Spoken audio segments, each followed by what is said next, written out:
Hello my dear students, welcome to study with Pooja ma'am. आज की इस वीडियो में हम करेंगे इम्पोर्टेंस ऑफ टाइम का ऐसे। हम इसको utilising time, value of time या फिर इम्पोर्टेंस ऑफ टाइम कुछ भी कह सकते हैं। ओके, तो आइए इसको हम पहले पढ़ेंगे, उसके बाद इसको हिंदी में कन्वर्ट करेंगे। आइए स्टार्ट करते हैं। यूटिलाइजिंग टाइम और वैल्यू ऑफ टाइम और importance of time. Time is precious. We can remember a forgotten thing. We can regain lost health. We can earn lost money. But we cannot catch time. Time has wings. Time once gone has gone forever.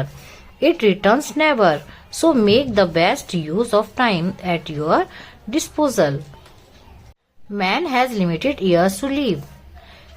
He should live these gainfully.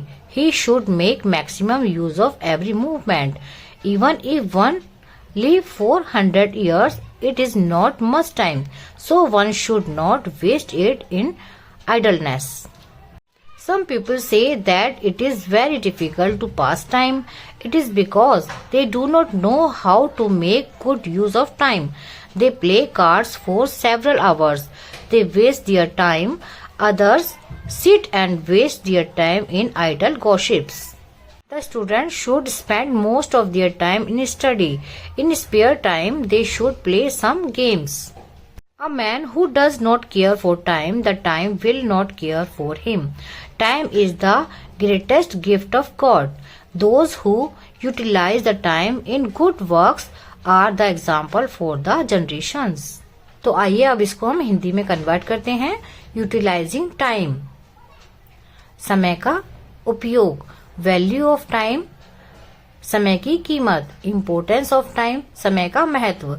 ये तीनों एक ही है, इसके लिए हम ये एक ऐसे बना रहे हैं। टाइम इज प्रीशियस, समय कीमती है। We can remember a forgotten thing, हमें कोई भूली बात याद आ सकती है। We can regain lost health, हम अपनी खोई हुई सेहत को भी दोबारा प्राप्त कर सकते हैं। We can earn lost money, हम अपने खोए हुए पैसे को भी दोबारा प्राप्त कर सकते हैं। But we can not catch time, लेकिन हम समय को नहीं पकड़ सकते। टाइम हैज विंग्स, समय के पंख होते हैं। Time once gone has gone for ever, समय अगर एक बार चला गया तो वह हमेशा के लिए चला जाता है। इट रिटर्न्स नेवर, ये कभी वापस नहीं आता। So make the best use of time at your disposal, अतः अपने समय का सदुपयोग करें। Man has limited years to live, he should live these gainfully. मनुष्य के पास जीने के लिए सीमित वर्ष होते हैं, उसे इनको लाभदायक रूप में जीना चाहिए। He should make maximum use of every moment, उसे प्रत्येक क्षण का अधिकतम उपयोग करना चाहिए। Even if one live 400 years, यदि कोई 100 साल तक जीता है, it is not much time, ये कोई ज्यादा समय नहीं है। So one should not waste it in idleness, इसलिए इसको आलस्य में बर्बाद नहीं करना चाहिए। Some people say that it is very difficult to pass time, कुछ लोग कहते हैं कि हमें अपना समय व्यतीत करना बहुत मुश्किल हो रहा है। इट इज बिकॉज, ऐसा इसलिए है क्योंकि they do not know how to make good use of time, वह ऐसा इसलिए कहते हैं क्योंकि वह नहीं जानते कि समय को अच्छी तरह से कैसे यूज किया जा सकता है। They play cards for several hours, they waste their time, वे घंटों कार्ड खेलने में लगा देते हैं, वह अपना समय बर्बाद करते रहते हैं। Others sit and waste their time in idle gossips, बैठे रहते हैं और अपना समय बेकार की गपशप में बर्बाद कर देते हैं।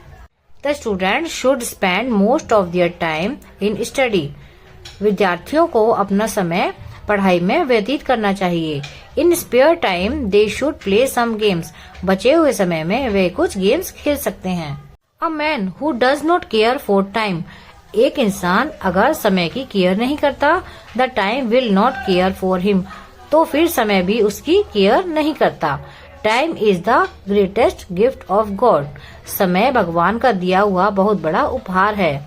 Those who utilise the time, जो समय का उपयोग करते हैं, इन गुड वर्क्स, अच्छे कामों में, are the example for the generations, वे आगे की जनरेशन के लिए एक अच्छा उदाहरण बनते हैं। तो ये था इम्पोर्टेंस ऑफ टाइम का ऐसे। आई होप आपको ये समझ में आया होगा, आपके लिए हेल्पफुल रहेगा। Thanks for watching. मिलते हैं अगली वीडियो में। Bye bye.